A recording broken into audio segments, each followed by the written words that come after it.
خطبہ نمبر 27۔ جو اس وقت ارشاد فرمایا جب آپ علیہ السلام کو خبر ملی کہ معاویہ کے لشکر نے انبار پر حملہ کر دیا ہے۔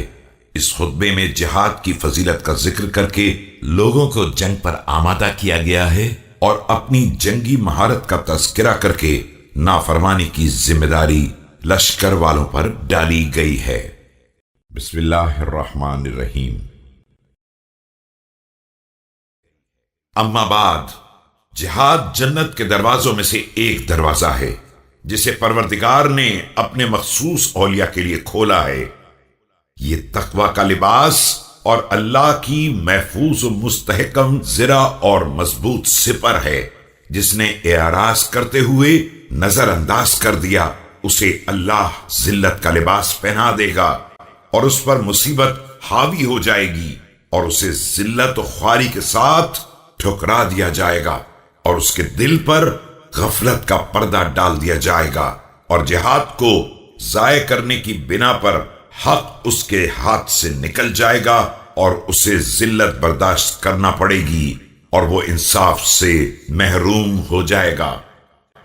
آگاہ ہو جاؤ کہ میں نے تم لوگوں کو اس قوم سے جہاد کے لیے دن میں پکارا اور رات میں آواز دی، خفیہ طریقے سے دعوت دی اور علل اعلان آمادہ کیا اور برابر سمجھایا کہ ان کے حملہ کرنے سے پہلے تم میدان میں نکل آؤ کہ خدا کی قسم جس قوم سے اس کے گھر کے اندر جنگ کی جاتی ہے اس کا حصہ ذلت کے علاوہ کچھ نہیں ہوتا ہے، لیکن تم نے ٹال مٹول کیا اور سستی کا مظاہرہ کیا یہاں تک کہ تم پر مسلسل حملے شروع ہو گئے اور تمہارے علاقوں پر قبضہ کر لیا گیا۔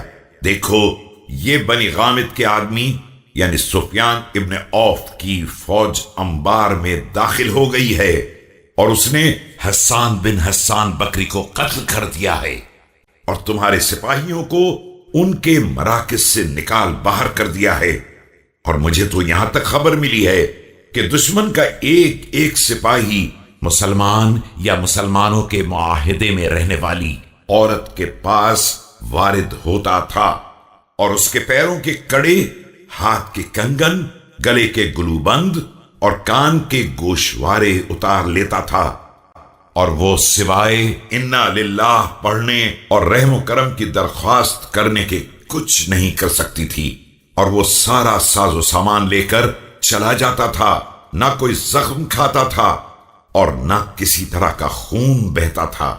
اس صورتحال کے بعد اگر کوئی مرد مسلمان صدمے سے مر بھی جائے تو قابل ملامت نہیں ہے، بلکہ میرے نزدیک حق بجانب ہے۔ کس قدر حیرت انگیز اور تعجب خیز صورتحال ہے!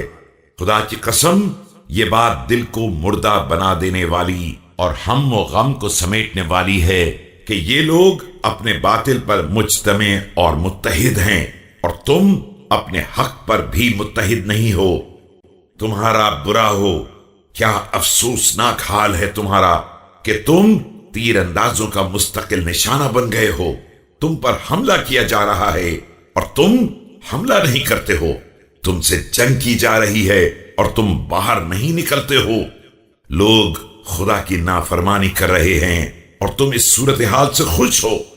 میں تمہیں گرمی میں جہاد کے لیے نکلنے کی دعوت دیتا ہوں تو کہتے ہو کہ شدید گرمی ہے، تھوڑی مہلت دیجئے کہ گرمی گزر جائے۔ اس کے بعد سردی میں بلاتا ہوں تو کہتے ہو کہ سخت جاڑا پڑ رہا ہے، ذرا ٹھہر جائیے کہ سردی ختم ہو جائے۔ حالانکہ یہ سب جنگ سے فرار کرنے کے بہانے ہیں، ورنہ جو قوم سردی اور گرمی سے فرار کرتی ہو وہ تلواروں سے کس قدر فرار کرے گی۔ اے مردوں کی شکل و صورت والو اور واقعاً نامردو، تمہاری فکریں بچوں جیسی اور تمہاری عقلیں حجلہ نشین عورتوں جیسی ہیں۔ میری دلی خواہش تھی کہ کاش میں تمہیں نہ دیکھتا اور تم سے متعارف نہ ہوتا، جس کا نتیجہ صرف ندامت اور رنج و افسوس ہے۔